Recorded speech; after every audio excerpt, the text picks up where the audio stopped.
Very good morning to all history class 12 student. तो student, आज के वीडियो में हम हिस्ट्री के चैप्टर नंबर 12 के क्वेश्चन नंबर 15 को कवर करेंगे। क्वेश्चन नंबर 15 है बेटा, a communist member Somnath Lahiri saw the dark hand of British imperialism hanging over the deliberations of the Constituent Assembly। एक कम्युनिस्ट मेंबर थे हमारे कॉन्स्टिट्यूएंट असेंबली में जिनका नाम था सोमनाथ लाहिरी। उन्होंने उन्होंने एक डार्क हैंड देखा ब्रिटिश इंपीरियलिज्म का, जो कि हमारे जितने भी डिस्कशंस हो रहे थे कॉन्स्टिट्यूएंट असेंबली में उसके ऊपर छाया हुआ था। Examine the statement and give your overviews in the support of your answer. इस स्टेटमेंट को हमें एग्जामिन करना है और अपने व्यूज देने हैं।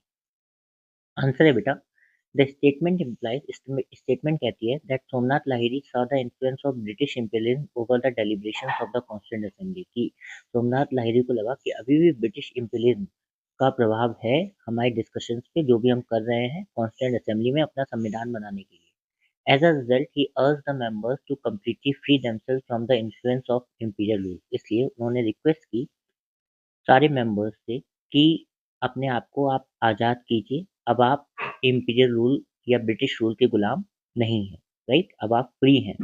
During the winter of 1946 and 47, जब विंटर का सेशन था 1946 और 47 में, when the assembly was constituted, constituent assembly हमारे संविधान बनाने के लिए, the British were still in India, अभी भी ब्रिटिश इंडिया ही में थे। And interim administration headed by Jawaharlal Nehru was in place. एक इंटरिम एडमिनिस्ट्रेशन उस समय चल रही थी भारत में, जिसके अध्यक्ष जवाहरलाल नेहरू थे। But it could only operate under the directions of the viceroy and the British government in London. But ये ऑपरेट कर सकती थी वायसरॉय के डायरेक्शन से और ब्रिटिश गवर्नमेंट के डायरेक्शन से लंदन में।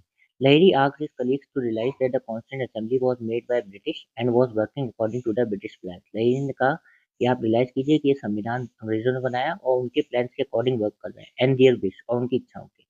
However, the establishment of Constituent Assembly and subsequent formulation is different in various aspects। But ये कॉन्स्टिट्यूएंट असेंबली जैसे हमने स्टैब्लिश किया और इसका फॉर्मुलेट किया है, उसका पर्सपेक्टिव अलग है। पहला, firstly the assembly was truly Indian. Assembly पूरी तरीके से इंडियन है, अनलाइक प्रीवियस कमिटीज और इंस्टीट्यूशंस, जैसे कि साइमन कमीशन में सारे अंग्रेज थे, कोई इंडियन मेंबर नहीं था। ऐसा इस असेंबली में कुछ भी नहीं है, कोई भी अंग्रेज नहीं है। Second, the vision it outline was not of a colonised country. जो विजन है इस कॉन्स्टिट्यूएंट असेंबली का, वो किसी कॉलोनाइज्ड कंट्री का नहीं है, बट एक कॉन्स्टिट्यूशन बनाने का है जो कि independent sovereign Republic of India की होगी।